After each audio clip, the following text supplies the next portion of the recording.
5 തലമുറകളായി നിങ്ങൾക്കൊപ്പം PRS hospital. Sandeep Warrier വീണ്ടും വീണ്ടും അദ്ദേഹം താഴേക്ക് അദ്ദേഹത്തിന്റെ ഗ്രാഫ് കൊണ്ടുപോവുകയാണ്. താങ്കൾക്ക് എന്താണ് പറ്റിയത്? താങ്കൾ BJPയുടെ ശക്തനായ വക്താവായി ചാനലുകളിൽ നിറഞ്ഞു നിന്ന ആളാണ്. താങ്കൾക്കൊരു സ്ഥലത്ത് അവിടെ ഒരു ഉപതെരഞ്ഞെടുപ്പിൽ താങ്കൾക്ക് സ്റ്റേജിൽ വേദി കിട്ടിയില്ല, അപമാനിക്കപ്പെട്ടു എന്ന് പറഞ്ഞ് താങ്കൾ മതിയാക്കി, കോൺഗ്രസിൽ ചേർന്നു. ഓക്കെ, പിന്നെ താങ്കൾ നിന്ന സംഘപരിവാറിനെയും BJPയൊക്കെ താറടിച്ച് വല്ലാതെ മോശമാക്കി പ്രവർത്തിക്കുന്ന ഒരു ചട്ടുകമായി താങ്കൾ മാറുന്നതിനാണ്. താങ്കൾ കഴിഞ്ഞ ദിവസം സങ്കുറ്റിദാസിനെ കുറിച്ച് ഒരു മെസ്സേജ്, വോയിസ് മെസ്സേജും ഒരു ടെക്സ്റ്റ് മെസ്സേജും ഒക്കെ കറങ്ങുന്നുണ്ട്. സങ്കുറ്റിദാസൊക്കെ കുറച്ചുകൂടി മാന്യമായി നല്ല രീതിയിൽ ജീവിക്കുന്ന ആളല്ലേ, കേരളത്തിൽ നല്ലൊരു ഇമേജുള്ള നേതാവല്ലേ, ചെറുപ്പക്കാരനല്ലേ, അങ്ങനെ പറയാൻ പാടുണ്ടോ സന്ദീപ്? ഒന്നുമില്ല, നിങ്ങൾക്കൊരു വർഗ്ഗബോധം വേണ്ടേ, ചെറുപ്പത്തിൻ്റെ ഒരു വർഗ്ഗബോധം വേണ്ടേ? അത് കഴിഞ്ഞിട്ട് താങ്കളുടെ വീട് സ്ഥലമൊക്കെ RSSകാർക്ക് കാര്യാലയം പണിയാൻ കൊടുക്കാമെന്ന് പറഞ്ഞ് താങ്കൾ ഇപ്പോൾ അത് ഉമ്മൻചാണ്ടി ഫൗണ്ടേഷൻ, അതൊക്കെ താങ്കളുടെ വ്യക്തിപരമായ കാര്യം. താങ്കൾ ഒരു ദിവസം വന്ന് ചാനലിൽ പറയുന്നുണ്ട്, ഒരു ദിവസത്തിനകത്ത് തീരുമാനം പറയണം, അല്ലെങ്കിൽ നാളെ ഉച്ച കഴിഞ്ഞാൽ ഞാൻ കൊടുത്തുകളയും. അങ്ങനെയൊക്കെ പറയാൻ പാടുണ്ടോ? താങ്കൾക്ക് കോൺഗ്രസിൽ പോയിട്ട് വല്ലതും കിട്ടിയോ? അത് താങ്കളുടെ വ്യക്തിപരമായ കാര്യം. താങ്കൾ പറയും ഇപ്പം ഞാൻ സ്ഥാനത്തിനല്ല പോയെന്ന് പറയും, പക്ഷേ സ്ഥാനമില്ലാത്തതുകൊണ്ടാണ് ഇറങ്ങിപ്പോയത്. അത് ആലോചിച്ചോണം. താങ്കളെയും കൂടി അന്ന് സ്റ്റേജിൽ പിടിച്ച്, ഒരുപക്ഷെ പാലക്കാട് താങ്കളെ സ്ഥാനാർത്ഥിയാക്കിയിരുന്നെങ്കിൽ താങ്കൾ വലിയ BJP വക്താവായിരുന്നേ. ഇപ്പോൾ രാജീവ് ചന്ദ്രശേഖറും എല്ലാം താങ്കൾക്ക് വേണ്ടപ്പെട്ട ആളായേനെ. അല്ല, രണ്ടാമത് താങ്കൾക്ക് ആ വേദിയിൽ വലിയ സീറ്റ് കിട്ടി നല്ല പ്രാസംഗികനായി രണ്ടാമത് സ്ഥാനാർത്ഥിക്ക് മുമ്പേ പ്രസംഗിക്കാൻ വിളിച്ചിരുന്നെങ്കിലും താങ്കൾ വലിയ BJP ഭക്തനായി നിന്നനെ. പക്ഷെ അപ്പോൾ അവിടെ ചില സ്ഥാനങ്ങൾ പോയപ്പോൾ പുറത്തിറങ്ങിയിട്ട് എനിക്ക് സ്ഥാനം വേണ്ടേ എന്ന് പറഞ്ഞ് അപ്പുറത്ത് പോയി തങ്ങളെ കാണാൻ പോകുന്നു. പിന്നെ എന്തൊരു ബഹളമായിരുന്നു ഇവിടെ. NSS ആസ്ഥാനത്ത് പോകുന്നു, SNDP നേതാവിനെ കാണാൻ പോകുന്നു, വെള്ളാപ്പള്ളിയെ കാണാൻ പോകുന്നു, സകലവരെയും കാണുന്നു, പിന്നെ എല്ലാ ചാനലുകളിലും പോകുന്നു, വേണ്ട ജഗപ്പൊക്കെ ബഹളമായിരുന്നു. എന്ത് സംഭവിച്ചു? ഇപ്പം താങ്കൾ ഒരു അധമ മാധ്യമ പ്രവർത്തനമാണ് നടത്തുന്നത്. ഇപ്പം താങ്കൾ ചെയ്തുകൊണ്ടിരിക്കുന്നത് എന്താണ്?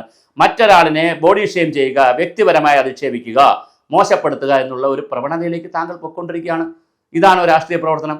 താങ്കളെ സംബന്ധിച്ച് താങ്കളെ ഒരുപാട് കാര്യങ്ങൾ താങ്കൾ മനസ്സിലാക്കുക. ഒരു അത്യാവശ്യം ഒരു രാഷ്ട്രീയ പാർട്ടിയിൽ നിന്നാൽ, പ്രത്യേകിച്ച് BJPയോ കോൺഗ്രസോ CPM പോലുള്ള അല്ലെങ്കിൽ ലീഗോ പോലുള്ള പ്രധാന രാഷ്ട്രീയ പാർട്ടിയിൽ നിന്നാൽ അത്യാവശ്യം ഒരു കാറ് കിട്ടും, ആരെങ്കിലുമൊക്കെ സ്പോൺസർ ചെയ്തും ബിനാമി രൂപത്തിലൊക്കെ ഒരു കാറ് കിട്ടും, സഞ്ചരിക്കാൻ സ്ഥലം കിട്ടും, താമസിക്കാൻ ഹോട്ടലിൽ റൂം കിട്ടും, അത്യാവശ്യം വസ്ത്രം കിട്ടും, ഇതെല്ലാം കിട്ടും.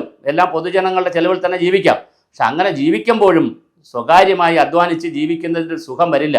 അപ്പോൾ ഇങ്ങനെ ഉടുത്ത് ഉറങ്ങി നടക്കുമ്പോൾ പലതും പറയാൻ പറ്റും. അങ്ങനെ പറയുന്ന ഒരുതരം നാലാംകിട രാഷ്ട്രീയക്കാരനായി താങ്കൾ അധപ്പതിക്കുകയാണ്. അത് പാടില്ല. താങ്കളുടെ പേരിൽ തന്നെ ഒരു വാര്യരുണ്ട്.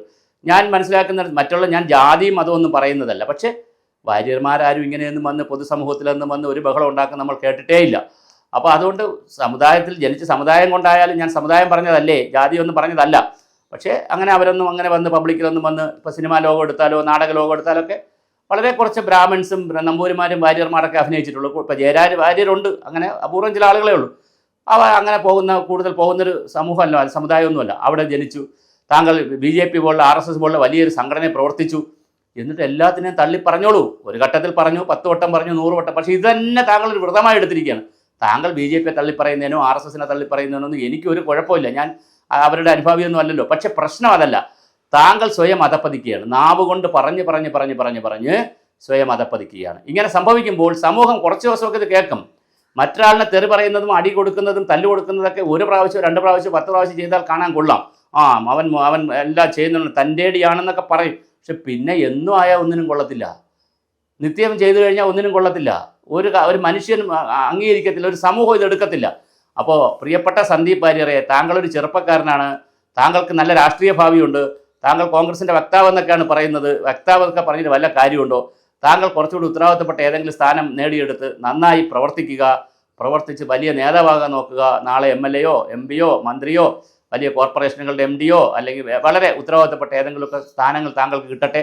അതിലൂടെ താങ്കൾ സമൂഹത്തെ കൂടുതൽ മെച്ചപ്പെട്ട നിലയിൽ സേവനം നടത്തുക. ഈ ചാനലിലൊക്കെ വന്നിരുന്നും ഫേസ്ബുക്കിലും ഈ നാലാംകിട പിള്ളേർ എഴുതും പോലുള്ള പ്രവൃത്തികളിൽ താങ്കൾ പോകരുത്. അതൊക്കെ മറ്റാരെങ്കിലും ചെയ്യട്ടെ.